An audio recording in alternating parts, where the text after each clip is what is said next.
আসসালামু আলাইকুম রহমতুল্লাহি বরকাতুহু। কোরআনুল কারীমের সূরা ৩ এর যখন আয়াত শেষ হবে, আলাইসাল্লাহু বিআহকামিল হাকিমিন, যখন আল্লাহ প্রশ্ন করেছেন আল্লাহ তাআলা কি বিচারকদের মধ্যে সর্বশ্রেষ্ঠ বিচারক নন, তখন জবাবে তেলাওয়াতকারী বা শ্রবণকারী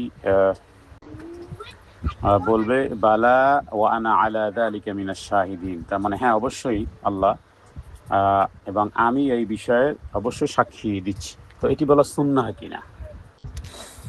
হ্যাঁ, বিষয় হলো যে এই হাদিসটি, এই আমলটি আরবদের মধ্যে আছে, তবে নিশ্চিতভাবে সুন্নাহ বলা যায় না এই কারণে যে হাদিসটি কিন্তু হাদিসের গ্রন্থে আছে। হযরত আবু হুরায়রা রাদিয়াল্লাহু তাআলা আনহু থেকে এটা বর্ণনা এইভাবে এসেছে, মান কারা মিনকুম আত-তিন ওয়াজ-যাইতুন ফান্তাহা ইলা আখিরিহা আলাইসাল্লাহু বিআহকামিল হাকিমিন ফালইয়াকুল বালা ওয়া আনা আলা যালিকা মিনাশ শাহিদিন।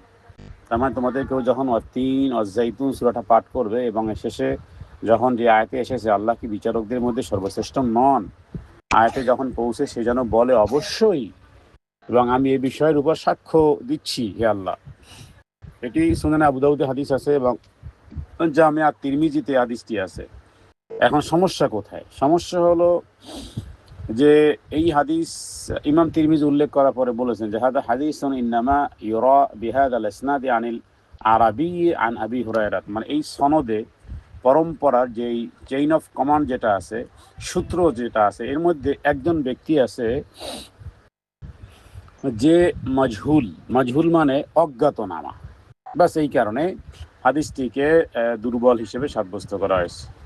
বাট আলবানি তিনি এটাকে এইভাবে বলেছেন, আর শাইখ আব্দুল মুহসিন আল আব্বাদ সব আরও অনেকে হাদিসকে বলেছেন যেটা দলিল হিসেবে সুন্নাহ বলা যায় না, তবে বলা যাবে কিনা, হ্যাঁ বলা যাবে। পার্থক্যটা বুঝতে হবে। এটা হলো যে একটা হলো আপনি যদি সুন্নাহ বলেন তাহলে তার কানেক্টেড সূত্র হয় মুহাম্মদ সাল্লাল্লাহু আলাইহি সাল্লাম পর্যন্ত। আর যদি কেউ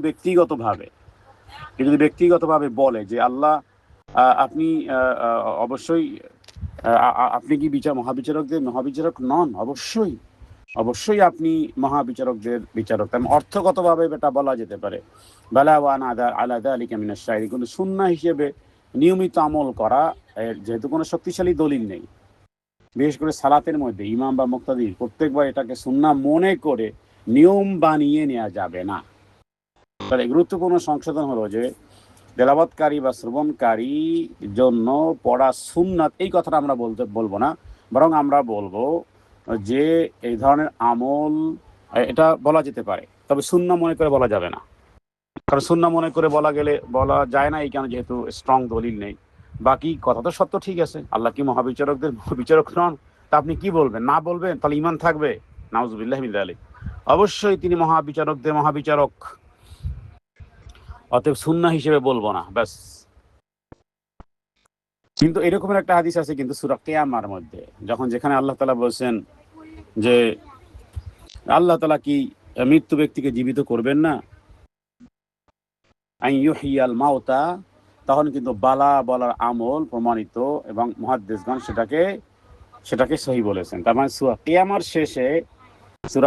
শেষে বালা, সূরা কিয়ামা পাঠ করে বলতে হবে বালা, তার মানে হ্যাঁ অবশ্যই আপনি মৃত্যুকে জীবিত করেন।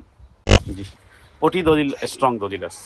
জি, আল্লাহ তাআলা আমাদেরকে এই সুন্নাহকে বুঝা এবং এর সাথে যে বিষয়গুলো জায়েজ আছে সে বিষয়গুলোর পার্থক্য নির্ণয় করে ব্যবহার করার তৌফিক আল্লাহ আমাদেরকে দান করুন। সাল্লাল্লাহু আলা সাইয়্যিদিনা মুহাম্মাদিন নবিয়্যিল উম্মি ওয়া আলিহি ওয়া সাল্লাম।